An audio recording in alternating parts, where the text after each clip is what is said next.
إن الحمد لله حمدا يليق بجلاله وكماله سبحانه وتعالى له الحمد في الأولى والآخرة وهو على كل شيء قدير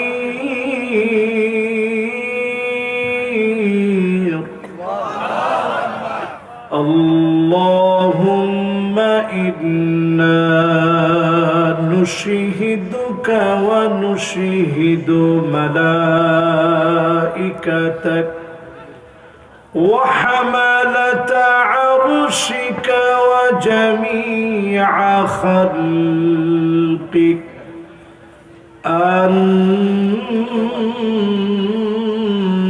أنك أنت الله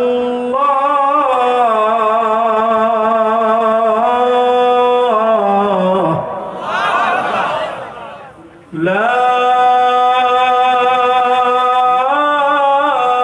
إله إلا أنت فهو الواحد الأحد الفرد الصمد الذي لم يلد ولم يولد ولم يكن له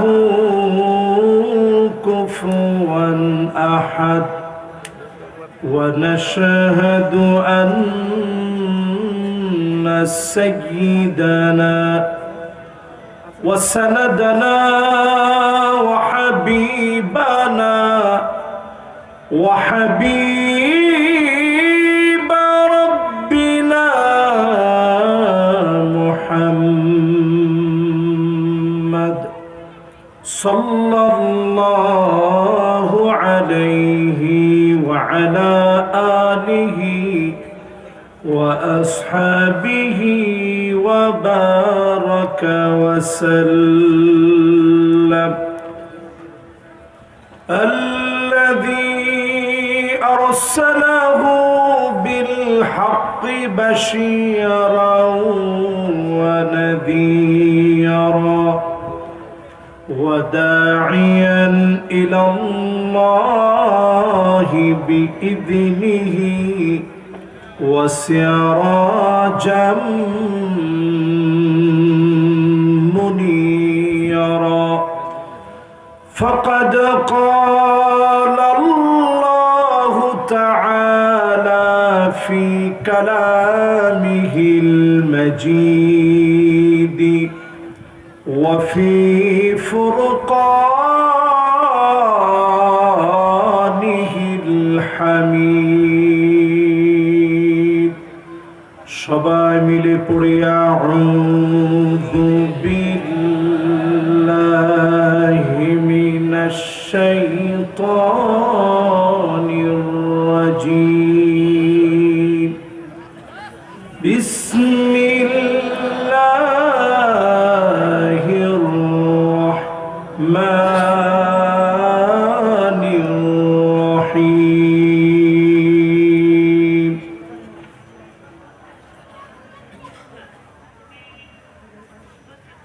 أولا يرون أنهم يفتنون في كل عام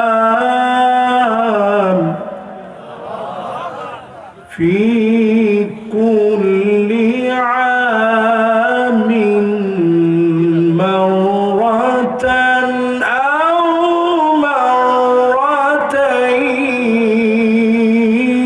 مرتين ثم لا يتوبون ولا هم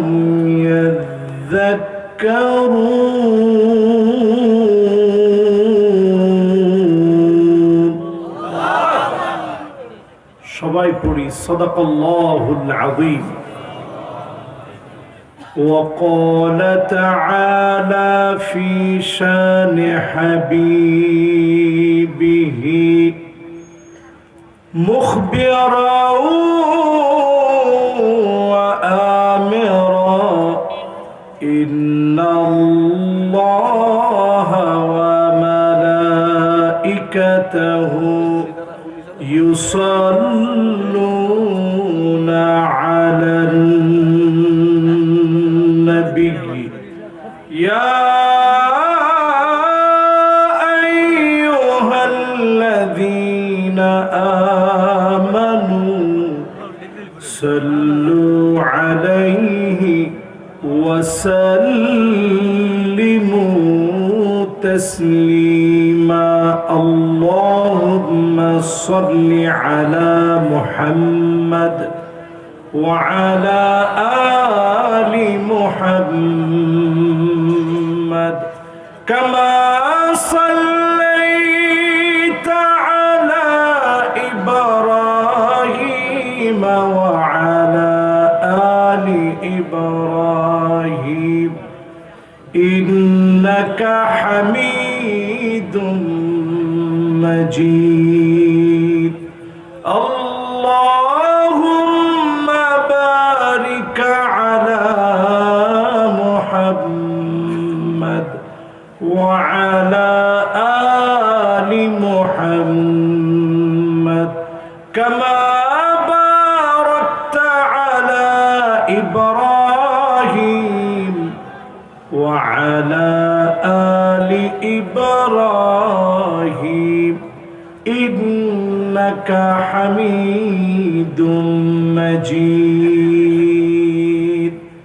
পড়েন بلغ العلا بكماله كشف الدجى بجماله حسنت جميع خصاله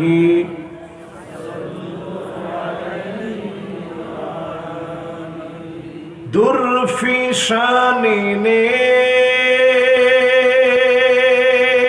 तेरी कतरों को दरिया कर दिया दिल को रोशन कर दिया आँखों को बीना कर दिया बलगल उला बिकमालिही कशफ الدجى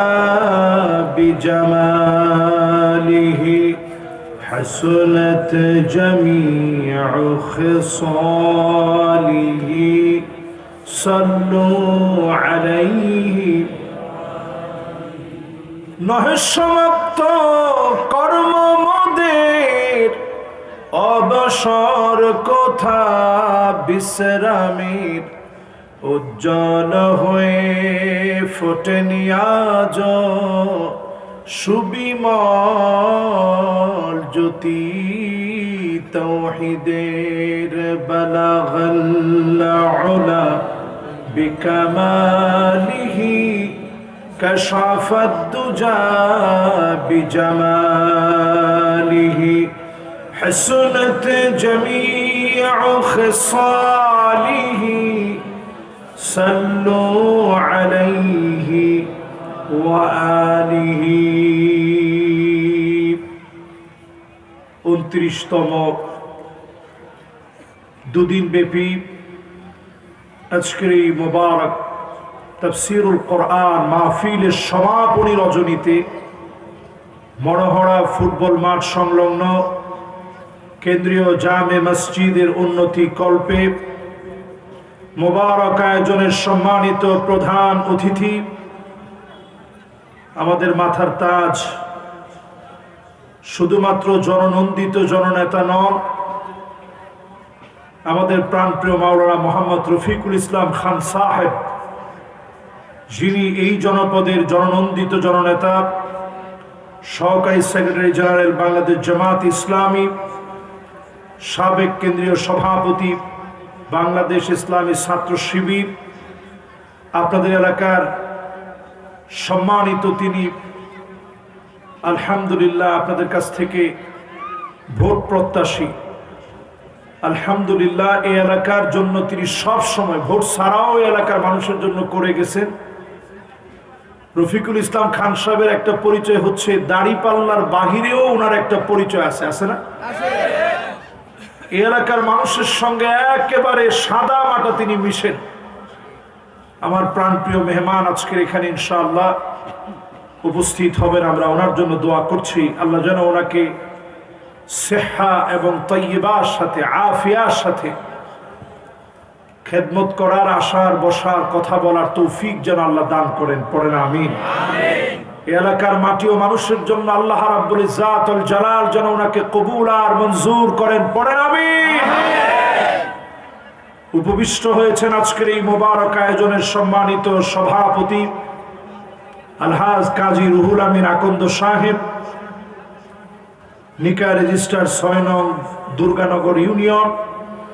ওনার জন্য আমরা দোয়া করছি আল্লাহ যেন আমাদের সভাপতি সাহেবকে হায়াতে তয়্যিবা দান করেন। পড়েন আমিন। এই মোবারক আয়োজনে কথা বলেছেন এতক্ষণ ধরে হযরত মাওলানা মোহাম্মদ সাইফুল ইসলাম জিহাদি সাহেব ভাইয়ের জন্য আমরা দোয়া করছি আল্লাহ যেন ওনাকেও দ্বীনের জন্য কাবিলিয়তের সাথে কবুল আর মঞ্জুর করেন। পড়েন আমিন। উপবিষ্ট হয়েছেন হাদারাত উলামায়ে কেরাম, ফুদালায়ে আযম, দূর দারাজ থেকে আগত আমার সম্মানিত আইম্মা, তুলাবা, ফুদালা, মুরব্বিয়ানে কেরাম সহ নবজাগরণের অগ্রদূত, তারুণ্যের উচ্ছ্বাস আমার তরুণ প্রজন্মের তরুণেরা পর্দার অন্তরালে শ্রবণরতা হয়ে শুনছে, এর চাইতে দ্বিগুণ সংখ্যক আমার মা বোনেরা, সকলে মিলে আসুন আজকের এই মাহফিলে মালিককে খুশি করে আওয়াজ তুলি, বজ্র কণ্ঠে একটাবার শুকরগুজারি আদায় করি। সবাই মিলে একত্রে পড়ি কালিমাতুশ শুকর আলহামদুলিল্লাহ। আজকে আমার এই কানটা একটু বন্ধ হয়ে আছে, ঠান্ডা লেগে একটু এই কানটা বন্ধ হয়ে আছে, এখানে আজকে আওয়াজ কম শুনতেছি। কিন্তু আওয়াজকে আসলে কম হয়েছে না বেশি হয়েছে এটা আমার আন্দাজে আসে নাই। একটু সবাই মিলে আওয়াজ করে বলেন তো আলহামদুলিল্লাহ। তবে এখন এই কানটা বন্ধ থাকলেও এখন বুঝতেছি আগের চাইতে আওয়াজটা এখন বেড়ে গেছে, ঠিক না ভাই? তাহলে সবাইকে আরেকটু আওয়াজ নিয়ে বলতে পারবেন আলহামদুলিল্লাহ। আজকে কিন্তু সূর্য উঠছে, দেখছেন? আরে জ্যোৎস্না নামে আজকে সকালবেলায় সূর্য উঠছে, আপনার টের পান নাই? কতদিন ধরে লুঙ্গিটা শুকাইতে পারি না, গাড়ির ভিতরে দিয়ে রাখি কোন রকম, তাও শুকায় না। আজকে সুন্দর একটা সূর্য উঠছে, এই জন্য মালিকের শুকরগুজারি আদায় করেন। যদি এইভাবে 2টা মাস সূর্য না উঠে আপনার কারেন্ট শেষ হয়ে যাবে। ঠিক কইছে একজনে, সবাই মিলা কোন ঠিক নেই।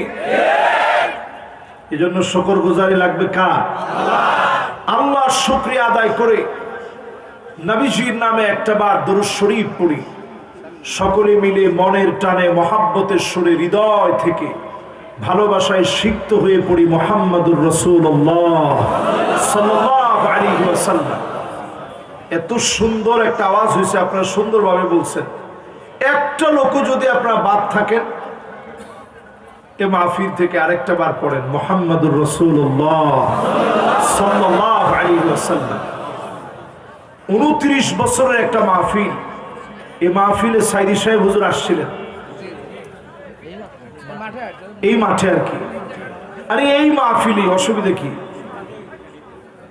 এই আমাদের এই ভাইরা এই মাহফিলের আয়োজন করছে, তখন এই সভাপতিরা তখন বয়সে ছিল জোয়ান, ঠিক নেই? ঠিক নেই?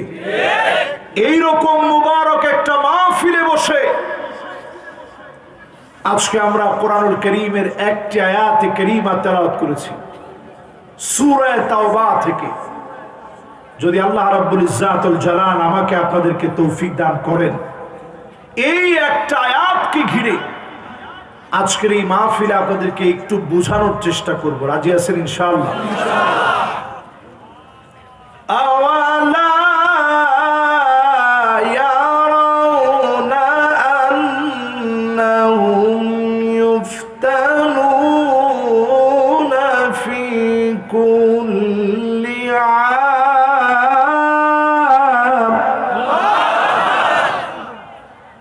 মাররাতান আও মাররাতাইন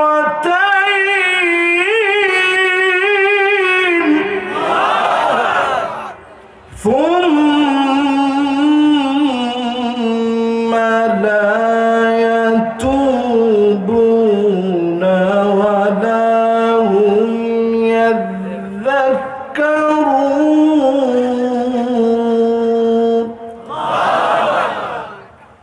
কি বলছেন মালিক?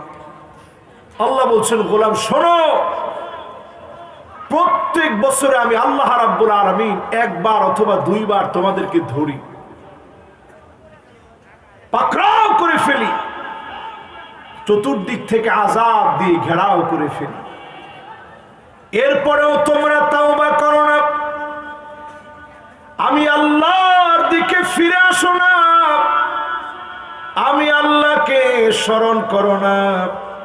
এই মাহফিলে বসে যদি নিয়ত করে আজকে থেকে আল্লাহকে ডাকবেন, তাওবা করবেন, মালিকের দিকে ফিরবেন, যদি মন থেকে নিয়ত করে ফেলেন, ও আমার সিরাজগঞ্জের উল্লাপাড়াবাসী, যদি আজকে মন থেকে নিয়ত করতে পারেন আল্লাহর দিকে ফিরে যাবেন, গুনাহ ছেড়ে দিবেন, আর রুজুউ মিন সিফাতিন মাযমুমাতিন ইলা সিফাতিন মাহমুদা, গুনাহ ছেড়ে দিয়ে আল্লাহর দিকে প্রশংসা নিয়ে তাওবা করে যদি ফিরেন, আগে যেমন নিজেকে গুনাহের মধ্যে দেখতেন, এখন যদি নিজেকে তাওবার মধ্যে দেখেন, বুঝে নেবেন যিনি আপনাকে কবুল করে নিয়েছেন তিনি কে।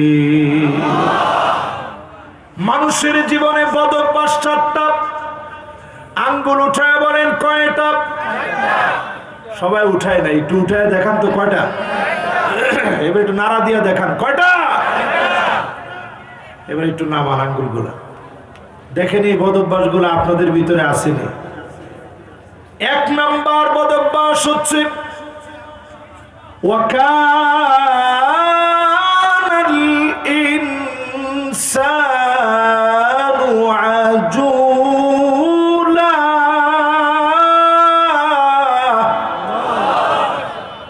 আল্লাহ বলেন মানুষের 1 নাম্বার বদঅভ্যাস, মানুষ বড় তাড়াহুড়া করে। এখন একটু বলেন তো দেখি, তাড়াহুড়া আমাদের মধ্যে কম না বেশি? নেতা হওয়ার জন্য তাড়াহুড়া, ঠিক নেই? এমপি হওয়ার জন্য তাড়াহুড়া, ঠিক তো কিছু এখন একজনে। যারা হামলা করে হলেও এমপি হওয়ার জন্য টার্গেট নিয়েছে, এরা এমপি হওয়ার জন্য তাড়াহুড়া করতেছে, ঠিক কিনা বলে? তাহলে আপনি একটু আয়াতের সাথে মিলায় নেন, কিরকম মিলা মিলছে? তাড়াহুড়া মানুষের ভিতরে আছে না নাই? এটা ক্ষতির কারণ, গুনাহের কারণ। ধনী হওয়ার জন্য তাড়াহুড়া, বাংলাদেশের একজন শিল্পপতি আছে যার নামটা আমি মুখে নিই না। এখন আপনারা যদি বলেন হুজুর সম্মান করে না, বেজ্জতির কারণে, এত যে কারণেই হোক নেই না আর কি। ওই লোকটা এত পরিমাণ টাকা বাংলাদেশের মেরে দিয়েছে, নামাজের আবার একেবারে কপালের মধ্যে দাগ টাক আছে, এত পরিমাণ টাকা মেরে দিছে বাংলাদেশের 1000 টাকার নোট যদি হিসাব করেন, 337 বছর লাগায়া প্রত্যেক দিন যদি ভাতের পরিবর্তে 2 কেজি করে শুধু টাকা খায়, এরপরও তার টাকা খেয়ে শেষ করতে পারবে না 337 বছরে। তাহলে আপনি চিন্তা করেন কিসের জন্য আপনি এই কাজ করলেন? শুধু তাড়াহুড়ার কারণে আপনাকে কবর ডাকতেছে। আজকের মানুষের ঘৃণা আপনার জন্য এখন জমা হয়ে গেছে, ঠিক কিনা বলেন? 2 নম্বরে আল্লাহ রাব্বুল আলামিন বলেন, দ্বিতীয় নম্বরে আল্লাহ রাব্বুল আলামিন বলেন ওয়াকানাল ইনসানু কাফুরা,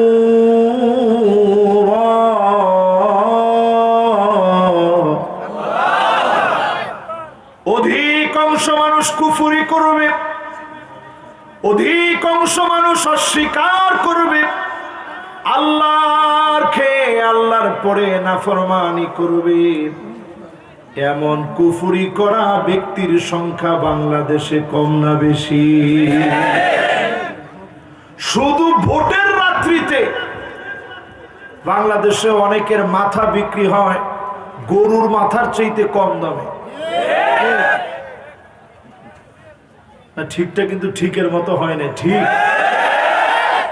দুইজন কই যান বাবা? এই মাহফিলে কিন্তু কোনো ছুটি দেওয়ার কোনো অপশন আমার কাছে নাই। যে যেখানে বসছেন, আমার খান ভাই আসার আগ পর্যন্ত একটা লোকের কোনো ছুটি নেই। এই মাহফিল কিন্তু সরাসরি খান ভাই ফোন দিয়ে বলছে যে মাহফিল নেওয়া লাগবে, মনোহারায় গেদা, বুঝছা? ঠিক আছে। তো তখন এই মাহফিলটা আমি নিস। সুতরাং উনি আসবে, কথা বলবে, মোনাজাত হবে, তারপরে আমরা বাড়ি যাব ইনশাল্লাহ। পরে এই পর্যন্ত আপনারা আছেন তো ইনশাল্লাহ? তো মানুষ ক্ষতি নাম্বার 2 এর ভিতরে আছে। মানুষের ভিতরে অস্বীকার প্রবণতা বেশি। ভোটের রাত্রিতে শুধু মানুষের মাথা বিক্রি হয়ে যায় গরুর মাথার চাইতে কম দামে। ঠিক না ভাই? ঠিক। একটা গরুর আস্ত মাথার দাম 5,000 টাকা, মাংসের মাথার দাম মাত্র 500 টাকাও নয়। এর চাইতে কম দামে মানুষের মাথাগুলা বিক্রি হয়ে যায়। এর নাম অস্বীকার প্রবণতা। মানুষের ভিতরে এই বদ বৈশিষ্ট্য আছে না নাই? এরপরে আল্লাহ রাব্বুল আলামিন বলেন মানুষের বদ অভ্যাসগুলা শোনেন। ওয়াকানাল ইনসানু আকসারা শাইইন জাদালা।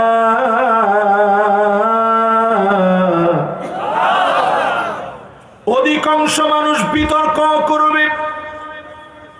চায়ের দোকানের ভিতরে বিতর্ক লেগে যাবে, আগেই ভালো ছিলাম। ঠিক তো কইছে একজনে? চায়ের দোকানে গিয়ে বসলেই দেখবেন কিছু লোক বলে আগেই ভালো ছিল। দেশের ভিতরে এখন কি শুরু হয়ে গেল? এই যে আগেই ভালো ছিল কথাটা বলা সরাসরি আল্লাহর নাফরমানি করা। ঠিক কিনা বলে?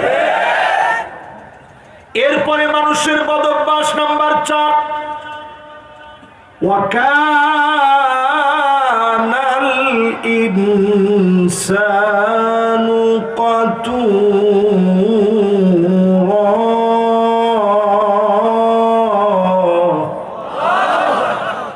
মানুষ সবচেয়ে বেশি কৃপণতা করে। আল্লাহ এত কিছু দিয়েছে।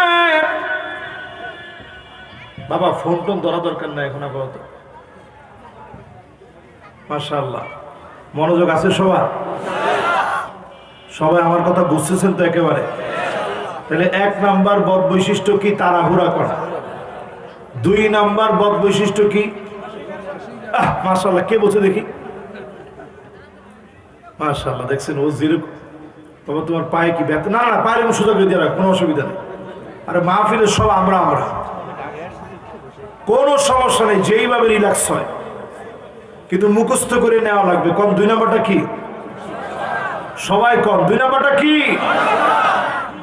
3 নাম্বার তর্ক করা। 3 নাম্বার কি? এখন আমাদের মধ্যে তর্কবাজ আছে না নাই? 4 নাম্বারে আল্লাহ রাব্বুল আলামিন বলেন কৃপণতা করা 4 নাম্বার বদ বৈশিষ্ট্য। আল্লাহ এত কিছু দিয়েছেন, দিনের জন্য ব্যয় করেন, এই জমিনে দিন কায়েমের জন্য সাধ্য অনুযায়ী ব্যয় করেন। সময় এখনো আছে। আজ আপনি ফিলিস্তিনের দিকে তাকায় দেখেন, প্রচন্ড ঠান্ডার ভিতরে এমন ভাবে বৃষ্টি হয়েছে, আমার ভাইদের মাথার নিচের বালিশ পর্যন্ত ভিজে গিয়েছে, কম্বল গুলা ভিজে গিয়েছে, গায়ের জামাটা পর্যন্ত ভিজে গিয়েছে। চতুর্দিকে মুসলমানের কান্না ত্রাহি ত্রাহি করছে। মুসলমান, আমি আপনি যদি এখনো আমাদের দরদ না থাকে দিনের জন্য, অন্তত তাদেরকে আপনি কিছু দিতে পারেন নাই।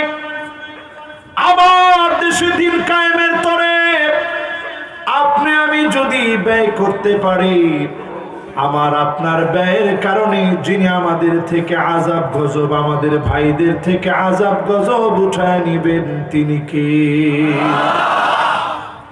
যেই আয়াতে কারিমা তেলাওয়াত করেছিলাম, প্রত্যেক বছরে একবার অথবা দুইবার আযাব আসবে।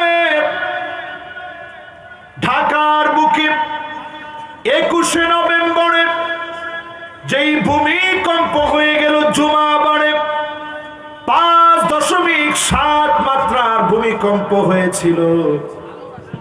আল্লাহ পাক যদি 7.5 মাত্রার বানায় দিতেন, হয়তো আজকে আমি আসতে পারতাম না। ঢাকা শহরের হাজার হাজার বিল্ডিং সেজদায় পড়ে যেত, অসংখ্য গোলাম লাশ হয়ে যেত। আল্লাহ পাক তা করেন নাই, সুযোগ দিয়েছেন আরো একটা বার। এখনো সময় আছে। বাংলাদেশের ভাগ্য আকাশে নতুন যে সূর্যোদয়ের পূর্বাভাস আমরা দেখতেছি, ঐক্যবদ্ধভাবে আল্লাহর জমিনের দিন কায়েমের জন্য টিকে থাকা লাগবে, ঠিক কিনা বলে? আজকে যদি আপনি সিদ্ধান্ত নিতে পারেন, এই রাতে যদি বসে এখন সিদ্ধান্ত নেন, কিছু না কিছু সময় আমি দিন কায়েমের জন্য ব্যয় করব, তাওবার এই রাস্তায় আল্লাহ আপনাকে কবুল করবে। যিনি আযাব উঠায় নেবেন তিনি কে? বলেন তো। আজকে আরবি মাসের কোন মাসের কয় তারিখ চলতেছে? মাশাআল্লাহ, আমার সভাপতি, আমার সেক্রেটারি আর এখানে 2-3 জন সবাই বলছে রজব মাস। এবার আপনারা বলেন রজব মাসের কয় তারিখ? কত তারিখ? রজব মাসের 10 তারিখ। কয় তারিখ? সবাই কোন কয় তারিখ? এই যে রজব মাস আমার ভিতরে চলে আসলো, কয়জন আমরা রজব মাসের প্রস্তুতি নিয়েছি?